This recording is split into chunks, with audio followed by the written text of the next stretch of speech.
गांदरबल की कर लेते हैं। गांदरबल में बीजेपी ने एक सदस्यता कार्यक्रम आयोजित किया है, जिसमें लगभग 60 युवा बीजेपी शामिल हुए।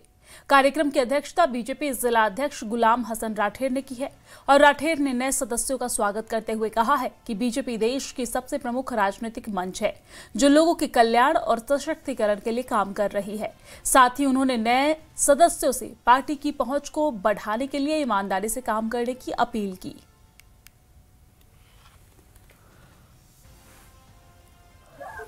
कुछ दिनों से हमने फिर से एक्टिविटीज स्टार्ट की है और आज हमने गांदरबल में एक ज्वाइनिंग प्रोग्राम किया है, जिसमें लगभग 50 से ज्यादा लोगों ने, जवानों ने हिस्सा लिया है।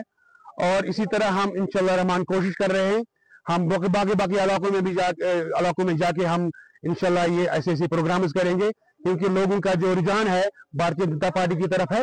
और भारतीय जनता पार्टी, जैसे कि आपको पता है, डेवलपमेंट को लेके वो काम कर रही है और डेवलपमेंट को लेके वो बहुत कंसर्न है। और जवानों को आज पता चला है कि वो आज क्योंकि उनको डेवलपमेंट चाहिए, उनको रोजगार चाहिए और उसके लिए भारतीय जनता पार्टी पेश है।